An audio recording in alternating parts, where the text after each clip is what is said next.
Johanna Knudsen was born November 14th, 1798 in Hostrup, Denmark. She married and had 5 children, although her first son died on the day he was born. Her other 4 children grew up and got married and had families of their own. Her husband was a successful farmer who eventually died at the age of 68. His sons ran the farm after his death. As a widow, Johanna met the LDS missionaries and was the first of her family to join the church. She was the victim of religious persecution and lost many friends because of her membership in the church. She even had to move from her home to her son's property to stay safe. At one meeting with the missionaries and church members in her home, a mob of locals arrived to attack them with grain flails. The elders, along with Johanna and some family members, decided to make a run for it out the back. After being chased, one of Johanna's sons turned and faced the mob and asked them what they wanted, successfully delaying the pursuers so that the elders could make their escape. At the age of 69, Johanna left all of her family behind and began her planned journey to join the saints in Utah. She left Copenhagen on the 13th of June, 1868 on the steamer Hansia, with 630 other members of the church who were emigrating with her. Journals of the other passengers record that many were very seasick on the voyage. They arrived in Hull, England on Tuesday, the 16th of June, but left the same evening on a train for Liverpool. There they stayed for 3 days with their group in 7 different hotels. Most of the hotel staff treated them poorly because of their church membership. More than 877 members of the church sailed for America with Johanna on the ship Emerald Isle. They boarded on June 19th and sailed on the 20th. The water distilling machine was not working correctly on the ship, so they stopped at Queenstown to take on barrels of drinking water, which sat stagnant during the trip and led to illness. Johanna sailed for 52 days from Liverpool to New York. 37 people died on her ship. Most of the deaths were children as a result of the infected water and a measles outbreak. The sailors also harassed and treated the passengers poorly. They were held for 3 days in New York Harbor in quarantine before they could enter America.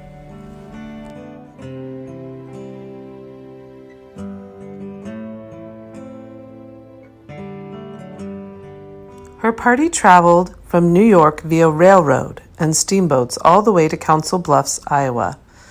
On the train to Council Bluffs, Johanna took ill and died as she was carried from the train. Johanna Knudsen left her family, not knowing what would come. Eventually, all of her living children and grandchildren joined the church and emigrated to Utah, following her pioneer footsteps. Her grandson James and his brother were the next in the family to emigrate and paved the way for the rest of the family, including his parents Christian and Helvig, to move to Utah. But Johanna Knudsen was the first to join the church and come to the United States, founding a tradition of faithful, strong men and women in our family.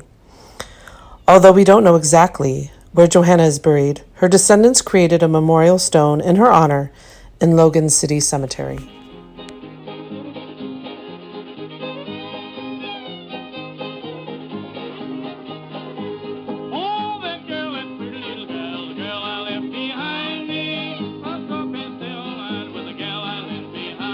Sarah Elizabeth Holmes was born in Kirtland, Ohio in 1838. Shortly after, her family moved with the church membership to Nauvoo. Sarah's mother's family were close friends to Joseph Smith's family and early converts to the church.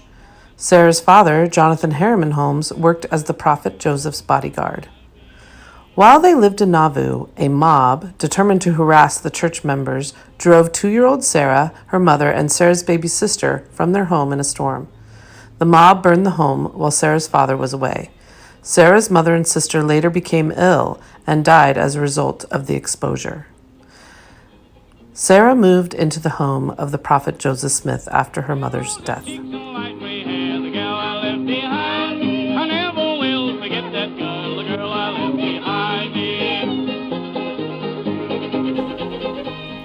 In the prophet's home, she was treated as a member of the family. Little Sarah's earliest recollections begin in the prophet's home. Many hours were spent sitting or playing in the dooryard, watching for the mob so she could warn Uncle Joseph, as she was taught to call him. Never did Sarah forget her last goodbye to the prophet the morning he gave himself up and went to Carthage jail, where he would be killed. He took her in his arms and said, "God bless my little Sarah. You shall live to testify to my name in Zion." In 1842, after Joseph Smith's death, Sarah's father remarried. His wife, Elvira Coles, had previously been a plural wife of Joseph Smith. Elvira was a loving mother to Sarah. When the saints were forced to leave Nauvoo and head to the Salt Lake Valley, Sarah's father volunteered for the Mormon Battalion and left his young daughter and expecting wife to cross the plains without him. As the men left their wives and families to serve, a version of this song, "The Girl I Left Behind Me," was played.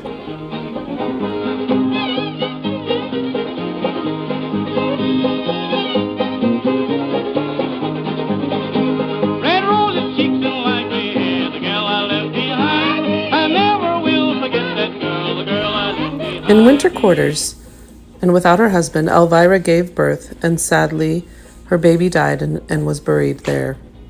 Despite this tragedy, Elvira persevered and brought Sarah across the plains. Elvira worked as a teacher and struggled to feed Sarah that first year in Salt Lake. Sarah remembered her stepmother giving up her own bread to stop Sarah's cries of hunger. When still a young woman, Sarah met and married Miles Weaver as a second wife. Within a year, Miles died. On May 9, 1856, Sarah married her husband's brother Franklin as a third wife. She became the mother of 8 children, 4 sons and 4 daughters. She shared the hardships and privations of pioneer life in Cache Valley. According to the prophet's blessings, Sarah never failed to explain the gospel to whoever she could, and she received letters from many missionaries who she had never seen asking for her testimony of the prophet Joseph Smith as one who knew him well. Sarah's ability to survive and maintain her faith are an important foundation for our family. Sarah and Joanne are just 2 of the roots that run deep in our family and have helped build the enduring, loving family we celebrate today.